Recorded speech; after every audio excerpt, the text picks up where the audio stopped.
Okay, this is the sugar cookies for 7th grade FCS.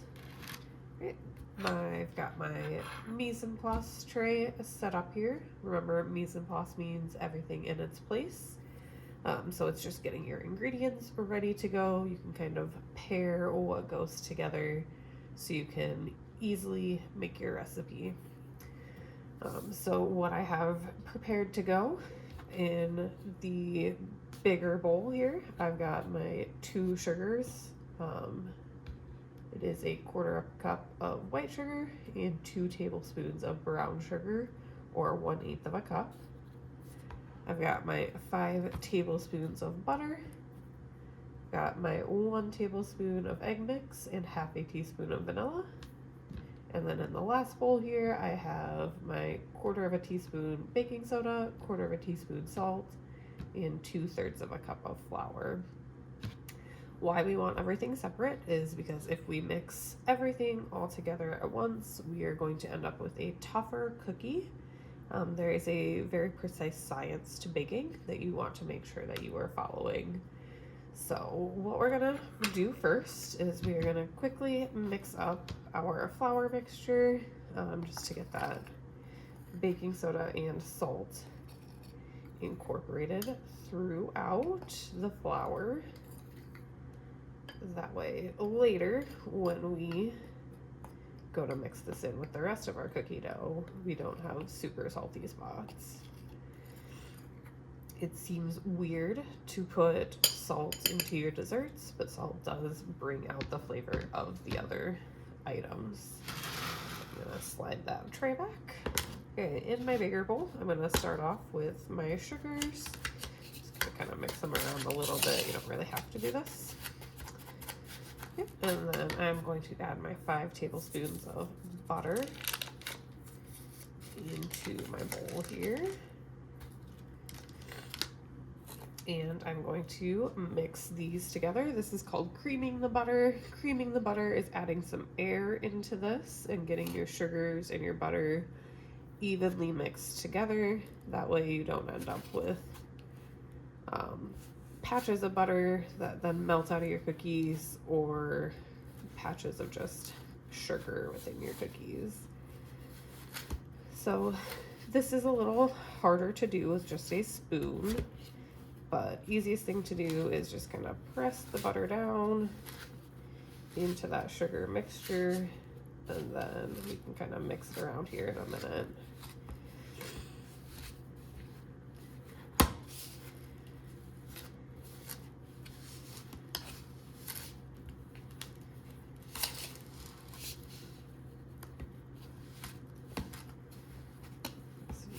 Kind of pressing and then folding and mixing that flour, that sugar into that butter. And I'm just going to keep doing that for a little bit until they're well mixed together. As I do this too, I'm going to make sure that I scrape the bottom of my bowl so that I don't leave any of my butter stuck on the bottom of the bowl and won't have that mixed in with my cookies.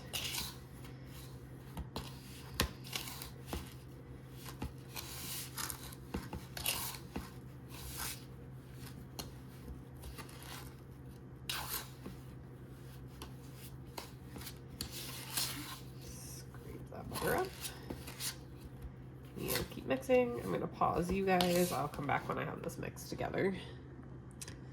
Okay, I've got that butter and sugar creamed together, so you notice that everything is well mixed. Our butter looks a little bit lighter in color now, and as I mash that down, I'm not seeing any spots where it is that just butter color coming through.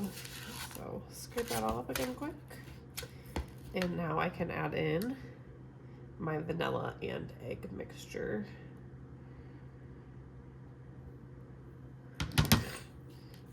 Okay, and mix that up. Again here, we want to kind of do that mashing and mixing action since we aren't using hand mixers. We want to try and get that egg and vanilla spread out as best we can throughout that butter and sugar.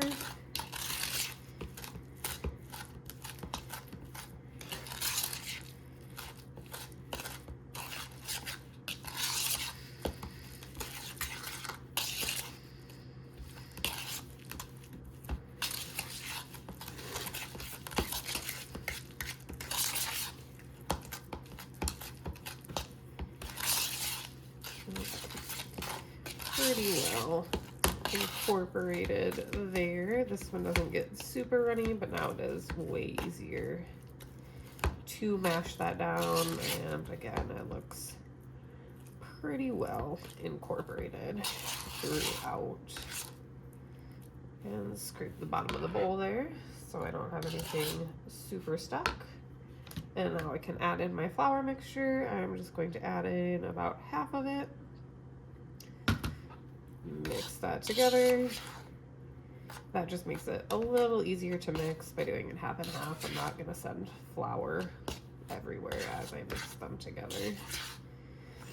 Again, kind of using that smashing and mixing method. We do want to be careful here. We don't want to over mix as we mix in our flour. Over mixing can produce tougher cookies because the more we mix, the more we are working the gluten proteins in the flour, which then create that tougher, more like bready consistency rather than that soft, chewy cookie consistency that we're looking for.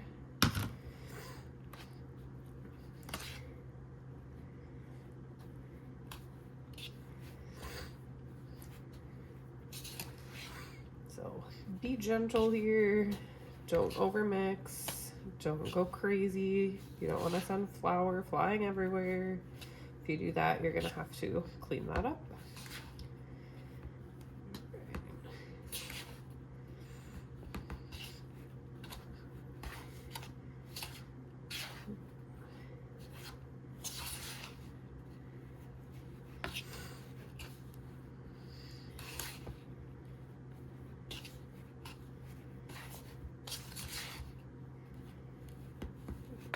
You kind of notice that this dough is looking a little crumbly as we are mixing. That's okay. Once we start forming it into shape, it will be all right. I do believe this is also bread flour and not all-purpose flour, so it is not as fine of a grain of flour, which means it absorbs more of the liquids quicker and makes that kind of a shaggier dough, but it should still work okay for our cookies. You just notice that I didn't quite add all of my flour in here. So look pretty well incorporated. I'll clean my spoon off and form these into our 6 equal size cookies.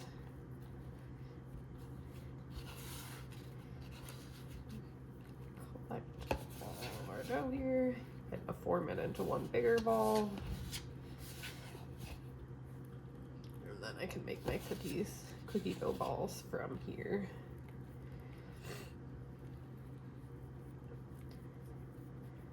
Right, got that one bigger one.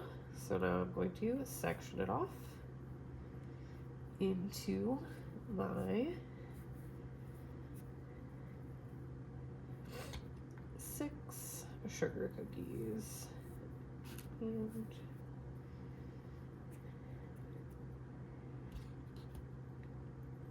this is a shaggier dough, so I might have overworked it just slightly.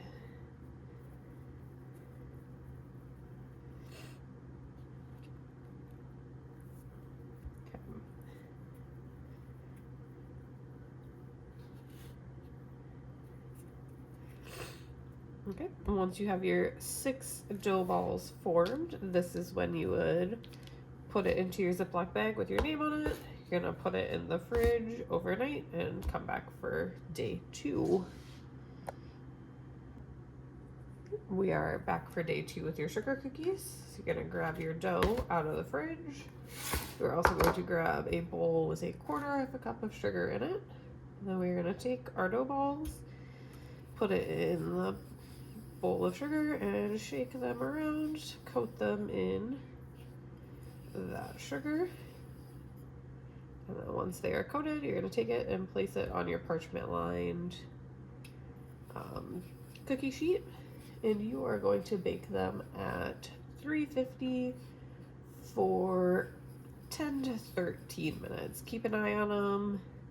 If you like a crispier cookie, go the longer time. If you like a softer cookie, go the shorter amount of time. All right, if you have any questions, ask me. And that is our sugar cookies for 7th grade FCS.